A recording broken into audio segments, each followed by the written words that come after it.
All right, family, we are out on the streets this morning, and the aim is to do ministry, um, feeding our street people. All right, helping the homeless, but that's a part of ministry. Ministry is not just the I am in the church and the pulpit. So here we are. We are feeding our street people this morning. We have some food right behind me there in the car, and some drinks, freshly cooked meals in the car, and the drinks in the car, and we are heading out up and down Clarendon, Maypen here in the town, starting from Guinea Tree and heading on uptown. And yep, that's what we're doing today. We are feeding God's people. Alright? That's what it's all about. That's what it's all about.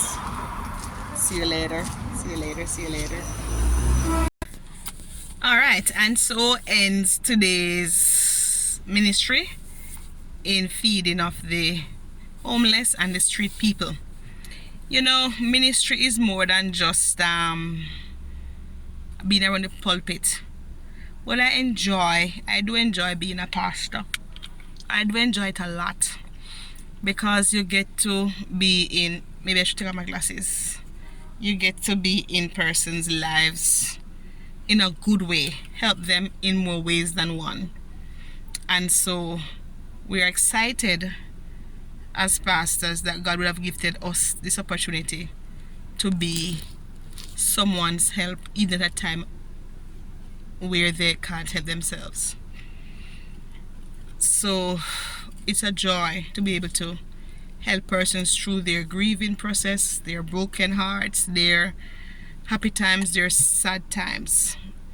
I'll give you a story before I close this video today. I remember some months ago, I was in Philadelphia, and I was waiting on somebody at the hospital who came to look about some cut that they had, right? While we were sitting there waiting on the Uber to pick us up to go home, I noticed a lady of a different race. She was sitting by herself over in front of us on one of those seats over there, and I noticed that she was crying. I'm trying to let you see the magnitude of ministry, you know, for pastors, not just preaching at the pulpit, but from street feeding the homeless and all of that to being in the hospital with this lady that day. I was a little bit hesitant at first to go where she was, seeing that she was of a different race, and you know, I didn't know how she feel about my race. So I went over there. I said to her, "Good morning, I am Pastor Edwards. I noticed that you are crying," because she was crying and smoking at the same time, right? I noticed that you're crying, and from all indications you are not happy at this moment. She responded to my elation. She responded, said, "Yes, I'm at the hospital today because my daughter is very, very sick, and doctors have done everything they could do for her, and she's still sick." So I asked her, I encouraged her, and then I asked her if I could pray with her and pray for her daughter, and she said yes. And I was happy that she said yes. And you know, I think I held her hand and we prayed. And I prayed for her daughter. That's the life of a pastor. I don't know the daughter. I will never know if she was healed, but I prayed the prayer of faith and gave the lady the encouragement I could in that moment. And that's the life of a pastor.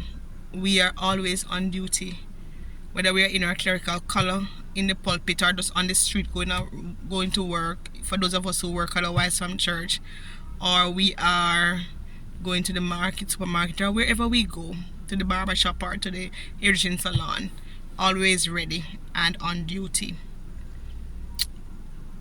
So give us grace, and remember, you know, we love you, and that's why we do what we do, as God called us to help you with your spiritual life in whatever way we can.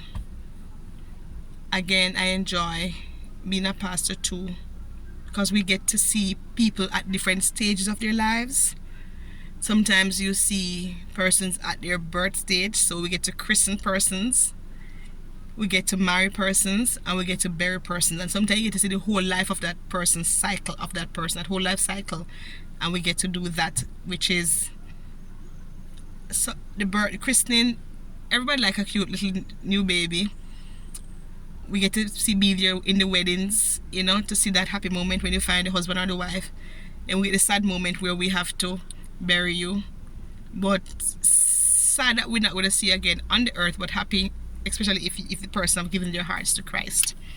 So we get that full look on people's life, and we get to help them at different stages, because some person come to us at church as babies, some we meet at teenage years, some we meet at young adulthood or early adulthood or fulsome adulthood, some we meet in their senior years. But all in all, the life of a pastor is beautiful. Hard at times, like any other vocation. Can be very unthankful at times, can be very stressful at times as a pastor, the life of a pastor. But hey, I wouldn't change it. I have other professions that I do, that of a psychologist, that of a writer, and so much more that I do, because I'm multi-gifted, and I try to utilize my gifts as best as I can without overworking myself, you know, in honor of God, and not wanting to be a lazy servant. And you just never know, you know, there are many people that benefits from our gifts and our talents and abilities.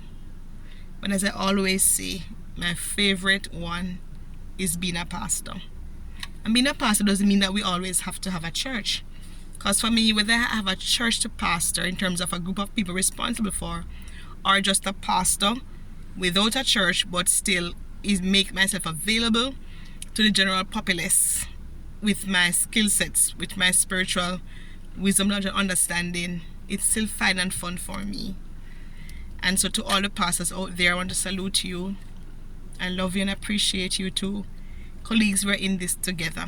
Of course, we always will have those who claim to be pastors but are not really pastors, and they're not living the life that they should. And that happens in every profession.